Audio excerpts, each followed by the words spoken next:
Hey, what's up guys? Welcome to my channel Technical Nikki YouTube channel. So in this video we will discuss about go-to keyword. Okay, so let's start this tutorial without wasting any time. So let's start it, and please keep your eyes on this video till the end without skipping any moment. That will be very important for you, and I hope I am I am doing my great. If yes, then please comment down.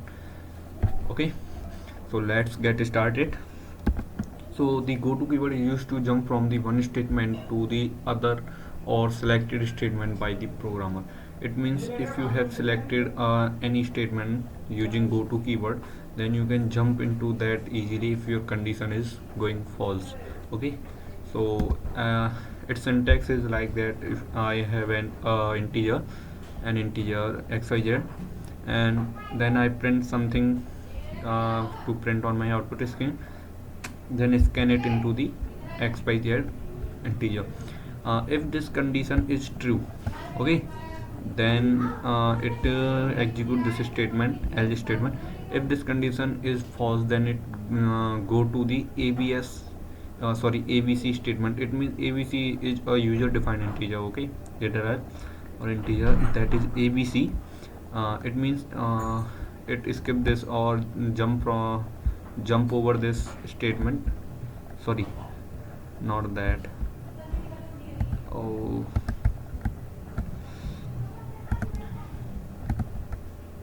on this, it skip only that statement and go to this abc statement, then execute this code. Okay, so that is the use of go to statement or go to keyword. So how it works, so let's learn about it into the program. So let me write a program. So first of all, let me make these lines dead or commented out.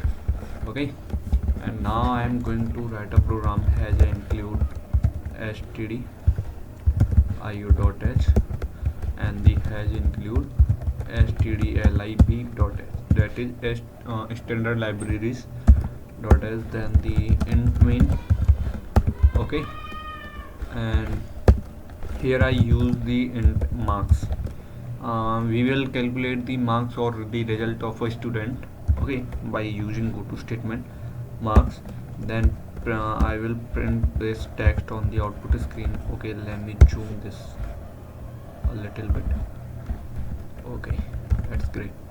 Now printf, and here I will type enter the marks of a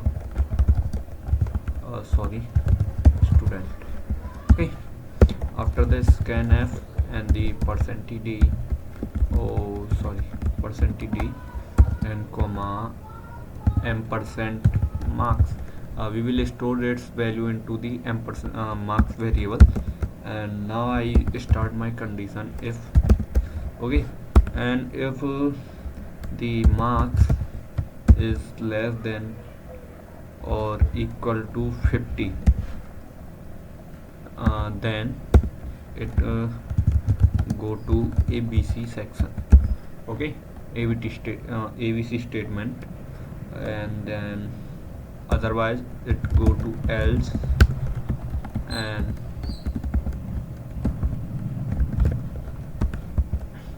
it if this condition is true, okay, if marks is less than or equal to 50, if this condition is true, then it goes to abc statement. If then is false, it means student will got the mark greater than 50 or equal to 50, then it prints this statement printf, and the student is pass in all subjects.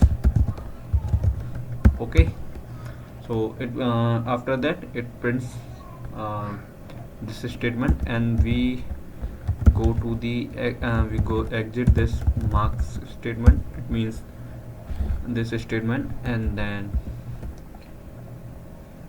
out of this program, and it will exit here and stop the your program, then and execute this statement printf statement. It means else statement. If the condition is false, then it go to if condition is true, then it go to ABC section. Now I will type ABC, okay, and here I will type printf function, and here I will type, okay, student is fail. Let me punish him, okay. Oh, sorry, punish him because he is fail in all the subjects, so punish him. After that, go to this, let me put return 0. So our program is complete, okay. As you can see, I have this new standard libraries header file, because that is belongs to the standard libraries go to keyword, okay. And so let's execute or run this program. If this condition is true, then it will go to ABC section. It means here student is fail, punish him. So it asks for enter the marks of a student, so let me enter 50. Student is fail, punish him, okay, because here student is getting the marks less than 50 or equal to them, okay. So he is fail in the subjects, he have to get the marks greater than 50. It means if he get 51, then he will pass, okay. So sorry, okay, because condition is going true, so it prints this statement, ABC statement, student is fail, punish him. If we enter the marks greater than 50, then it prints this statement, sorry, oh sorry, I type it wrong, student, not student. Okay, student is pass in all subjects, so let me enter 51, then press student is pass in all subjects, okay. It means it execute this block of code. And okay, let me tell you what is happening into the program. If I entered 50, then student is fail, punish him, okay. It means this condition is true, marks less than or equal to 50, this condition is true. It means go to the ABC section. It jump from this code, it skip this all totally all else statement and jump from here to the ABC section, okay. Here ABC section and print student is fail, punish him, okay guys. So I hope you understand this statement or the go to keyword. If yes, then please like this video and subscribe my channel. I will see you again in the next tutorial. Thanks for watching guys, and show your love by subscribing my channel and like button, okay. And don't forget to subscribe, because if you didn't subscribe my channel, you will miss the upcoming updates or the videos. So please subscribe it and also enable the bell icon, okay. Thanks for watching.